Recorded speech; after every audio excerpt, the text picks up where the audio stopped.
हम फकीर आदमी हैं, झोला लेके कहीं भी चल देते हैं बोल के मैं पदयात्रा पे निकल चुका था। रास्ता बहुत दूर था तो मैं धीरे धीरे चलता गया। रास्ते में हमें ये कुकुर मिलता है जो कि हमें बोलता है गुड मॉर्निंग पाइनएप्पल।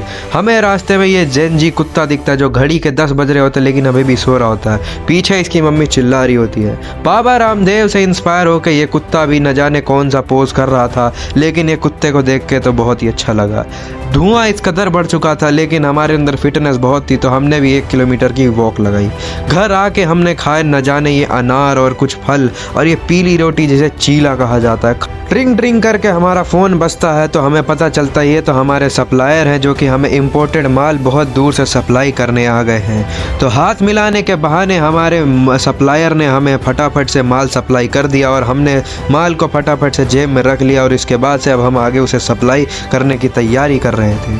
दूर छत पे आके देखा तो ये बंदर दिख रहा था, न जाने ये सॉन्ग जिंग वुंग नामक गेम खेल रहा था। अगर आपको ये नाम नहीं समझ में आया तो आपको स्क्विड गेम सीजन 2 देखना चाहिए, तो आपको इस गेम का नाम समझ में आ जाएगा।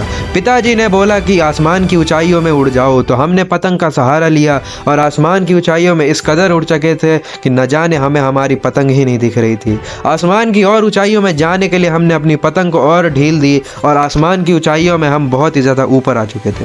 तरक्की इस कदर की करनी है मुझे कि मेरे भी माल ऐसी टैंकरों में भर भर के जाए, मेरे भी ट्रक पूरे राज्य में चले, पूरे देश में चले और मैं पूरे भारत में अपना माल सप्लाई करूं, जैसे कि पुष्पा भाऊ किया करते थे। अपनी राज सिंहासन वाली गद्दी पे बैठ के मैंने अपनी बाइकों को बोला आज खाने में क्या बना है, तो हमारी बाइक को हमारे लिए खाना लेके आती और बोलती है आज खाने में भोले चटूरे बने हैं। तो भोले चटूरे के हमने चटकारे लेके खाया। हमारे शहर में इतने अनारकली और सलीम जैसे बहुत सारे नौजवान युवक बढ़ चुके थे तो उनके माता पिता ने सरकार से गुहार लगाई और सभी लैला मजनू और क्या कहते हैं सलीम अनारकली को एक साथ दीवारों में सामूहिक चिनवा दिया गया था। इसके बाद से हम ग्राउंड में आ जाते हैं जहाँ पे हम अपने बालकों को सिखा रहे थे बास्केटबॉल कैसे खेलते हैं। तो हमारा बीच है एक नया शिष्य आता है तो उसे मैं बोलता हूँ ऐसा खेलना सिखा दूँ, तो उसने बोला सिखा दो। तो मैंने बोला जाओ गेंद को लो और उस छेद में डालो। इसने बहुत ही तगड़ी तरीके से मारा।